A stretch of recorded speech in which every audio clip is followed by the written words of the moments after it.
नमस्कार, जय श्री राम, जय श्री रघुनाथ जी की। आज का ब्लैक एंड व्हाइट, आज के ब्लैक एंड व्हाइट में बात करेंगे जिला जालोर और विधानसभा की। हमारे समाज के 10वें रतन, कांच की तरह चमकने वाले नगीने जैसे समाज के एक समाज सेवी, आंदोलनकारी और धरनाधारी रूपराज जी, आदरणीय रूपराज जी राजपुरोहित थांवला, जो यूबीटी उद्योग गुट के शिवसेना के जालोर जिला के अध्यक्ष है, जिनका जालोर जिला में वैसे कोई पार्टी तो है नहीं, ज्यादा पदाधिकारी भी नहीं है, कार्यकर्ता भी नहीं है, फिर भी वो जिला अध्यक्ष है और अपना जो संघर्ष है उनका जारी है। मैं उनके संघर्ष को धन्यवाद देना चाहूंगा। रूपराज जी ने कल एक वीडियो बनाया जिसमें उन्होंने ये कहा कि बाकी बातें तो कही, उन्होंने अपनी जो महिमा मंडन और अपना जो प्रचार जितना करना था उन्होंने किया, सिलाई मशीन से लगाकर जो करना था आपने सिलाई मशीन दी है, उसके लिए मैं आपको धन्यवाद देता हूं। और आपने ये कहा कि मैंने सिलाई मशीन कोई राजनीति के लिए नहीं दी। अगर राजनीति के लिए नहीं देते तो राजस्थान बहुत बड़ा था, जालोर जिला भी बहुत बड़ा था, आपने केवल और विधानसभा में क्यों दी, कहीं और देते। और उसके बाद में आपको चुनाव भी नहीं लड़ना था। अगर आपको सिलाई मशीन का उद्देश्य चुनाव नहीं था तो आपको चुनाव नहीं लड़ना था, फिर भी आपने चुनाव लड़ा। कोई बात नहीं, समाज के भाई हो, चुनाव लड़ना चाहिए, राजनीति करनी चाहिए, करो। आपने वो अपना खुद के महिमा मंडन किया, कोई दिक्कत नहीं, उससे भी हमें कोई तकलीफ नहीं है। और मैं तो कह रहा हूं, आप कहीं धरना वरना आंदोलन कुछ करोगे तो भी हम कहीं लीगली आपके साथ में खड़े रहेंगे, समाज सेवा के लिए और जन सेवा के लिए। परंतु आपने एक बात कही कल कि भाई ऐसे टाइगर साहब को ये टाइगर, इनको टाइगर पता नहीं किसने बनाया। रूपराज जी, टाइगर स्वयं नहीं बना जाता, जनता काम देखकर बनाती है। और शायद हमारे काम के बारे में आप जानते हुए भी मुझे लगता है कि अपनी मेरे नाम की टीआर कांग्रेस पार्टी से कोई टेंडर मिला था और वो टेंडर पास नहीं हुआ तो अशोक गहलोत जी ने कांग्रेस पार्टी ज्वाइन करवाई थी और टेंडर पास नहीं हुआ तो कांग्रेस पार्टी छोड़ दी। तो हाँ, टेंडर में मेरी शर्तें थी कि मैं जय श्री राम के नारे के साथ में मेरी बात रखूंगा, भगवा कुर्ता पहन के आऊंगा, गौ माता और हिंदुत्व की बात करूंगा। और कांग्रेस ने इस टेंडर को स्वीकार नहीं किया और मेरी जो विचारधारा है उसके विपरीत थी। जब मैं पार्टी के अंदर ज्वाइन हुआ था तब मैंने मेरी बात क्लियर कही थी कि भाई इस विचारधारा के साथ में काम करूंगा। तो सामने वाले जिन लोगों ने मुझे ज्वाइन कराई थी उन्होंने कहा कि हमें कोई आपत्ति नहीं है, बराबर। तो बाद में जो है वो फिर वो नीला कुर्ता पहन के आना, ग्रीन कुर्ता पहन के आना, तिलक लगा के नहीं आना, भगवा कुर्ता पहन के नहीं आना और राणा जिंदाबाद, वो जिंदाबाद करना और जय श्री राम नहीं बोलना, तो ये थोड़ा टेंडर मुझे स्वीकार नहीं था, इसलिए मैंने वो टेंडर छोड़ दिया और पार्टी छोड़ दी। ये आपकी जो टेंडर वाली बात है ये कहूँ मैं, उसका रिप्लाई है ये।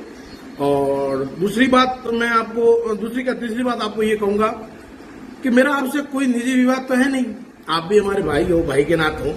आप एक बहुत ही खतरनाक पार्टी के अंदर जुड़े हुए हो जिनका अस्तित्व पूरी तरह से मिट्टी में मिलता हुआ नजर आ रहा है। आज की ब्रेकिंग न्यूज है, 15 से 16 विधायक, आपके लिए बहुत बड़ा टेंशन है।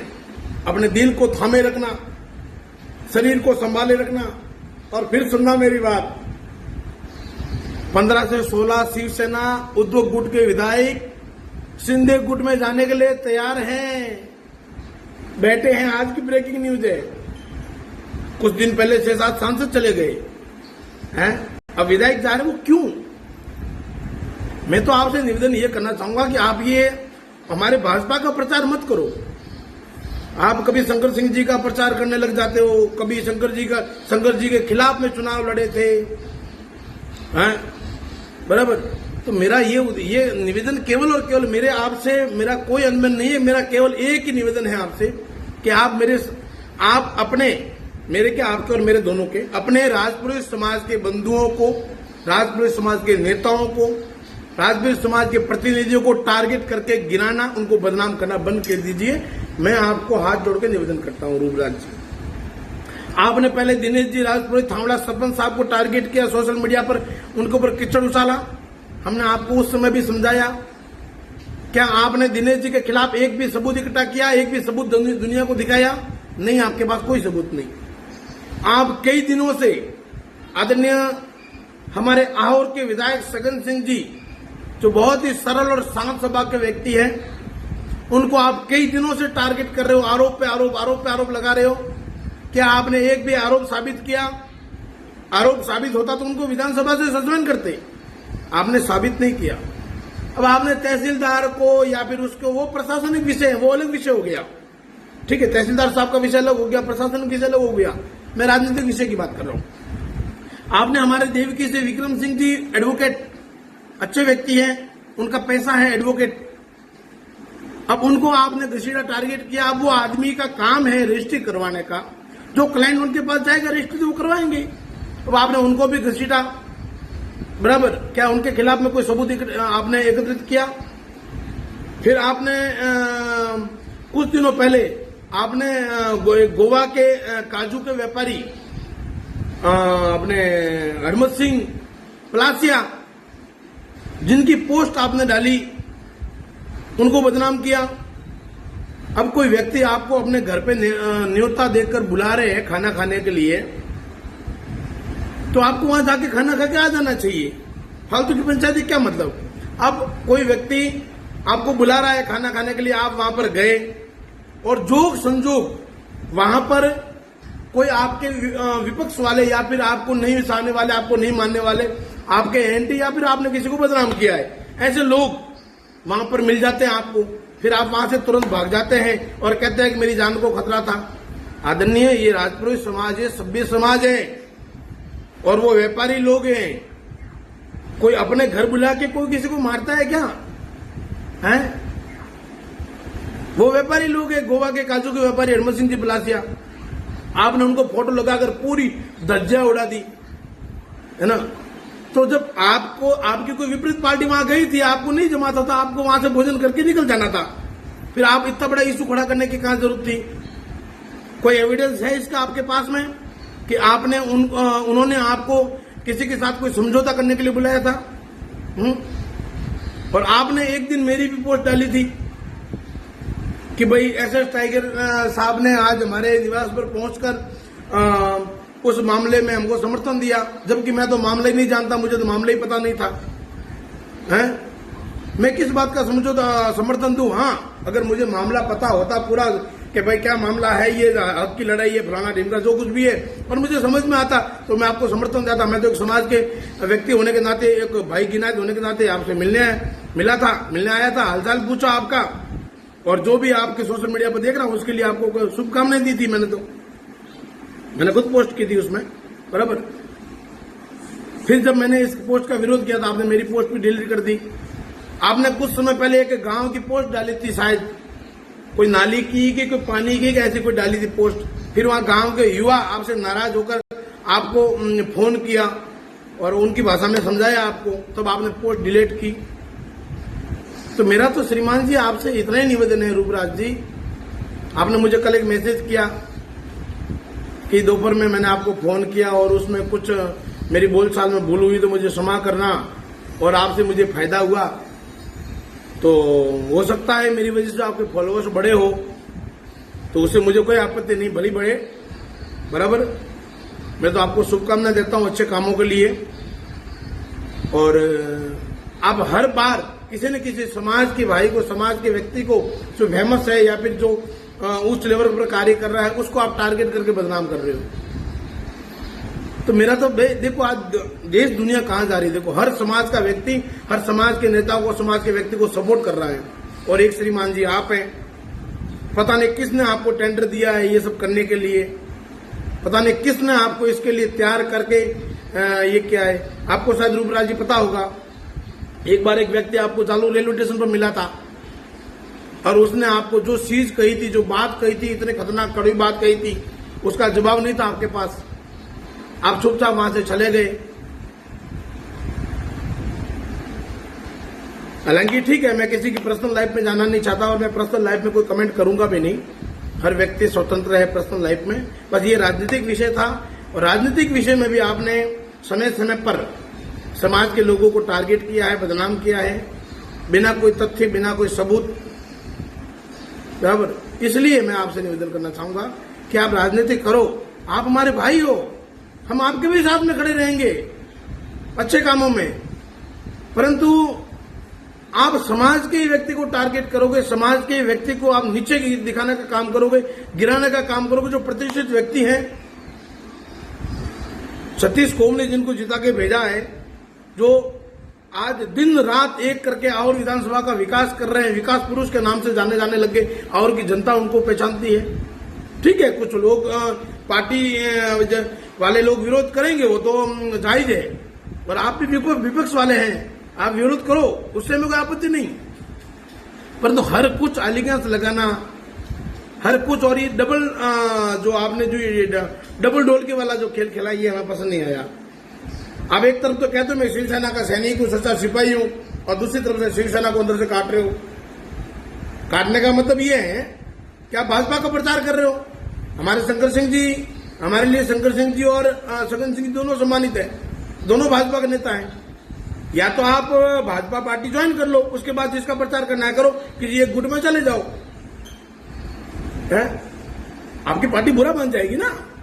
फिर आप कल वैसे भी आप धरना देते हो तो आपके साथ में आपकी पार्टी के कार्यकर्ता मुझे नजर नहीं आते। एक जिला अध्यक्ष होता है ना, उसके साथ में मेला लग जाता है, और वो भी शिवसेना जैसी पार्टी।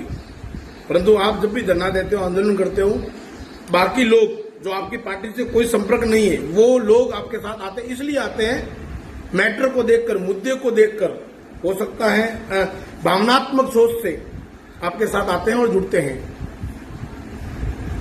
तो मेरा आदरणीय आपसे कोई ऐसा द्वेष नहीं है, बराबर। आप जब भी धरना दो बताना, आंदोलन करो बताना, हम आपके साथ में रहेंगे। परंतु बस ये है कि श्रीमान जी, आप इस तरह का बर्ताव ना करें समाज के साथ में, अच्छा नहीं लगता। समाज के युवा आपसे कट रहे हैं, टूट रहे हैं, दूर हो रहे हैं। इसका कारण क्या है? अब मैं पिछले 2-3 साल से आहोर विधानसभा और जालोर जिले में लगभग सभाएं सारी अटेंड करता हूं। सभाएं कोई भी हो, भले कोई भी छोटा मोटा फंक्शन हो, परंतु सभी में सारे लोग दिखते हैं, आप नहीं नजर आते। पता नहीं क्यों नजर नहीं आते, मुझे नहीं पता। तो जब एक क्षेत्र के आप नेता हो शिवसेना के, तो आपको हर जगह जाना चाहिए। अब वो नहीं बुलाते हैं कि आप नहीं जाते हो, ये आपका विषय है, बराबर। परंतु कारण क्या है इसका, इस पे चिंतन करना, मंथन करना। आपको हमारा दुश्मन नहीं हो, आप भी हमारे भाई हो। उसके बाद विचार करके फिर जो भी आपको लगे, और मेरे बारे में जो भी स्टेटमेंट देना है आप दे सकते हो। रूपराज जी, शायद मैं आपको बता दूं बहुत बड़ी बात, आप बॉम्बे में प्रॉपर्टी वाले के पास जब नौकरी करते थे ना, मैं उस समय से फील्ड में हूं, समझ रहे हो। 2005 से मैं फील्ड में हूं, धरातल पर काम कर रहा हूं, 2005 से। जिस समय आप बॉम्बे में नौकरी करते थे, शायद मुझे लगता है, जहां तक मैंने सुना है, और कितनी सच्चाई है वो तो आप बताओगे। तो शायद किसी बिल्डर और प्रॉपर्टी वाले किसी के पास आप जॉब करते थे शायद। मैं उस समय से फील्ड में हूं, बराबर। आप अभी अभी इस चीज में लगे हो, और बढ़िया है, अच्छी बात है, आगे बढ़ना चाहिए, राजनीति में काम करना चाहिए। परंतु ऐसा नहीं कि समाज के व्यक्ति की छाती पर पांव रख के उसको डुबो कर आप खुद तैरना चाहोगे, तो ये संभव नहीं है। इतिहास गवाह रहा है कि जो व्यक्ति समाज के विपरीत जाएगा, समाज को साथ लेके नहीं चलेगा, वो किसी भी फील्ड में सफल सक्सेस नहीं हो सकता। आपको अगर सफल होना है, सक्सेस होना है, तो समाज को साथ लेकर चलो। जिसके साथ समाज खड़ा होता है, उसके साथ सारी पार्टियां भी खड़ी होती है, उसके साथ हर संगठन भी खड़ा होता है, और उसके साथ 36 कौम खड़ी हो जाती है। जय श्री राम, धन्यवाद। मेरी बात बहुत अच्छी है, बहुत कड़वी है, बहुत सच्ची है, पर क्या है, मेरी आदत है बस कई समय से, जो सच्चाई होती है मैं रख देता हूं सामने। और कल आपने वीडियो बनाया, मेरे बारे में अच्छा लगा, परंतु उसमें थोड़ा गालम गल कर दिया। थोड़ी पुख्ता जानकारी लेकर कोई एविडेंस के साथ बेहतर तो बढ़िया है। और दूसरी बात यह है कि भाई आजकल इंसान के पास समय कहाँ रहता है। जय श्री राम। मेरे मित्रों, समाज के बंधुओं, इस वीडियो को हर समाज के व्यक्ति तक पहुंचाएं, और मैं इंतजार करूंगा आदरणीय रूपराज जी का कि आप मेरे इस वीडियो का रिप्लाई जल्दी से जल्दी दें, क्योंकि आपने कहा कि आपकी वजह से मेरे फॉलोअर बढ़ रहे हैं, तो आपके फॉलोअर बढ़ने चाहिए। मेरी वजह से बढ़ रहे हैं तो समाज के भाइयों, कम से कम मैं आपको काम आ रहा हूं ना इतना तो। जय श्री राम।